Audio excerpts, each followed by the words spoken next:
Hello, good morning. This video deals about the Human Genome Project, genomics, sequence databases, and BLAST tool.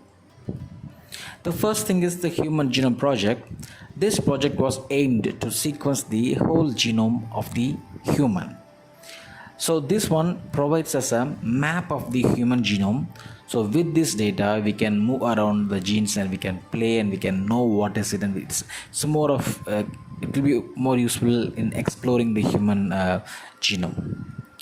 So this was initiated 13 years back, and we got now 30,000 genes. We got to know that there are 30,000 genes in our genome, and this data is provided as free and it's open access. It is available for everyone through online public databases.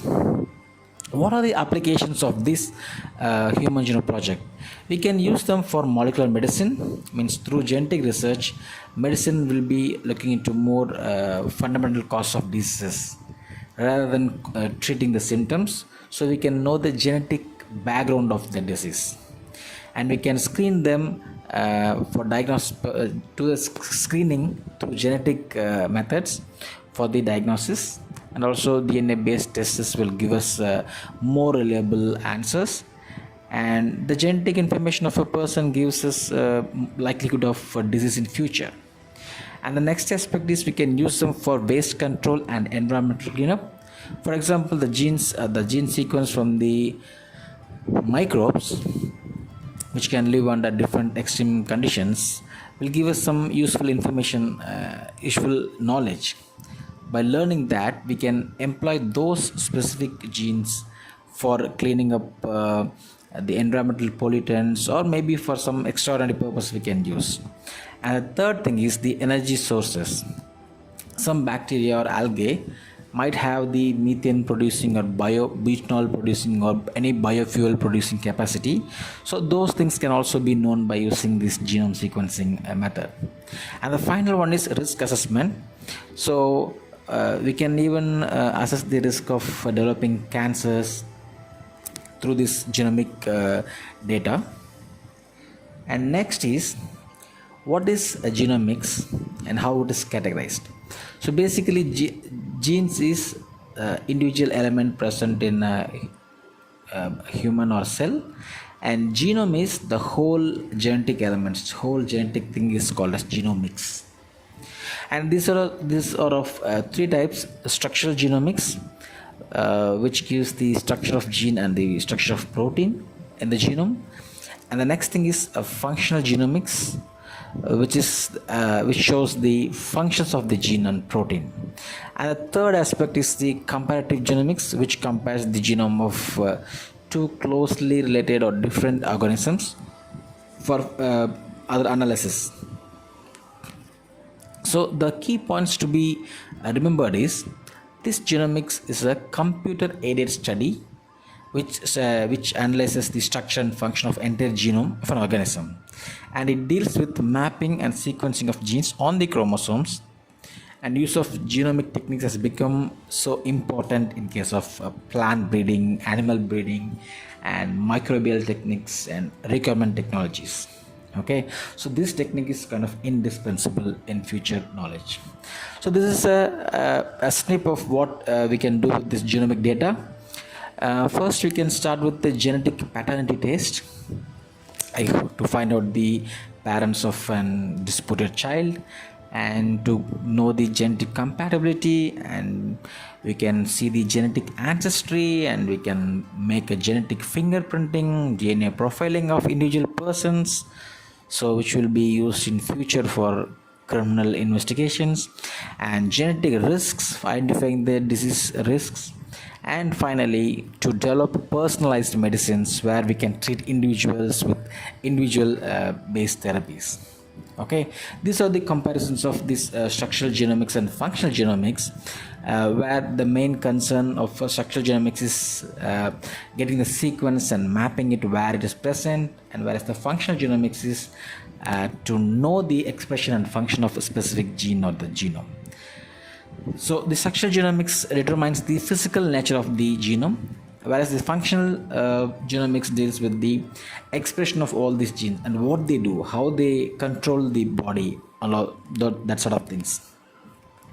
So these steps involved in structural genomics is it constructs a genetic map, physical maps, and sequence the genome and determine the complete set of proteins in an organism, and also it gives us the three-dimensional structure of proteins.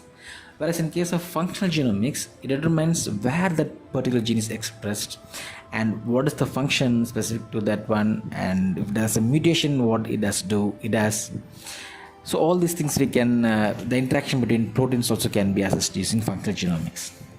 So the next aspect is the comparative genomics.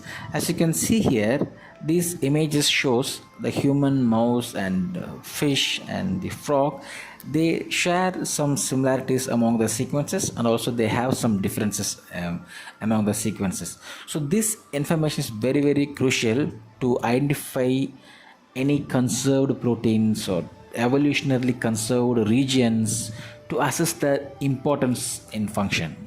If some gene is conserved throughout this evolution, that means that gene or that sequence is very, very important, and no mutation can be allowed in that region. That's what it means. So in that way, it can be used in many different angles, but that's what is a comparative genomics is.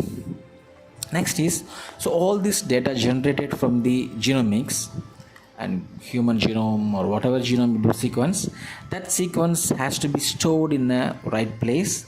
So we just have genome databases or biological databases where we just store the information and it will be available for public. Maybe some kind of secondary analysis can be performed. We can retrieve the information and we can do something other analysis using that from the databases. So these databases, based on the nature of the data, are divided into primary and secondary. So these primary databases, as the name suggests, are primary, which means they just have the raw data, which means if I am doing a work and if I get a DNA sequence, I can just submit it directly to these databases. The best example is nucleic acid database, or it is called as the gen bank. Okay, the other database is the protein structure database, which we call it as PDB, and unit prot kb knowledge base is also another type of primary database. The secondary database is where they have got the cure and they have some secondary information, extra information from the raw data. That's what secondary database means. The best example is interpro protein families, which still talks about protein families and talks about motifs and the protein domains. So these are example of secondary databases which uses the data from the primary database. There's a third type of database which allows us for searching and querying. In this database, you can find some answers for some questions, say for gene X or XXY of gene ABC.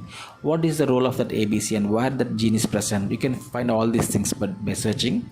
And querying, you can just, if you have any unknown rough sequence, you can just take this sequence and you can just put it in this database, and this database will find you the best match. Okay, the example is a BLAST tool. BLAST is nothing but a basic local alignment search tool. So among the DNA or protein or RNA sequence that is present in our database, we can use them to compare any new or unidentified or unknown sequence. For that, we can use BLAST. Okay, I'll just show you how the BLAST uses the algorithm. So basically, whatever query sequence is given to the BLAST, given in BLAST algorithm, it makes them as some overlapping words of few letters, say 3, 4, something, and it will try and compare these small words with the database, and it will find out the best matching database, and it will bring us to as a result. So when based on the highest score, we get the best match. So this is a typical view of this of how the tool is how the tool looks like. So the top one shows the where we can paste the sequence, and we just set all the parameters and we just go for BLAST.